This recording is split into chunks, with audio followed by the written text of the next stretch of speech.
राजकारणात सर्व काही संभव आहे हे पुन्हा एकदा सिद्ध झालंय। 50 खोके एकदम ओके हा नारा देणारे काँग्रेस नेते कैलास गोरंट्याल अखेर भाजपमध्ये दाखल झालेत। आता तेच गोरंट्याल साहेब खोकेवाल्यांच्या मांडीला मांडी लावून बसलेत आणि म्हणतायत 50 खोके आता माझेही ओके। सत्तेचा रंग काही असो, खुर्ची मात्र पक्की असावी, हेच नव्या राजकीय समीकरणाचं सूत्र ठरतंय। कधी आरोप करणारे आता आपलं सरकार मानून नव्या घोषणेसाठी सज्ज। महाराष्ट्राच्या राजकारणात ही मोठी कलाटणी समजली जाते। अराजकीय टॉक्सवरून आम्ही विचारतोय, खोकेचं राजकारण खरंच संपतंय का फक्त खोक्याच्या जागा बदलतायत? 50 खोके पासून भाजपपर्यंतचा काँग्रेसचे माजी आमदार कैलास गोरंट्याल यांचा राजकीय प्रवास हा खूपच आकर्षक वाटतोय। महाराष्ट्राच्या राजकारणात राजकीय फायद्यासाठी या घडामोडी घडत असतात।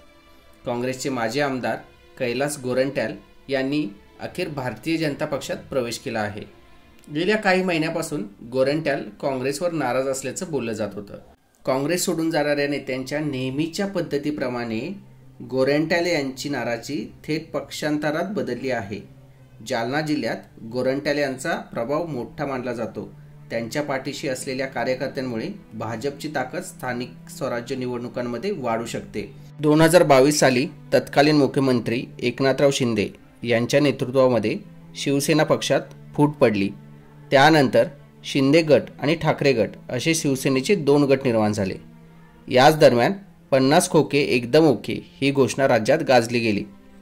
या गोष्टीमुळे एकनाथराव शिंदे यांनी मुंबई उच्च न्यायालयामध्ये या घोषणेविरोधात धाव घेतली होती, पण न्यायालयाने स्पष्ट केलं की ही घोषणा म्हणजे गुन्हा नाही।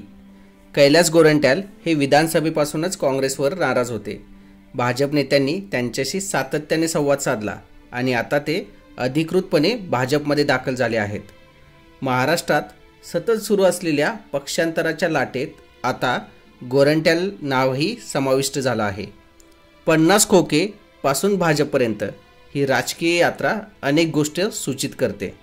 ही केवळ सुरुवात आहे की आणखीन काही?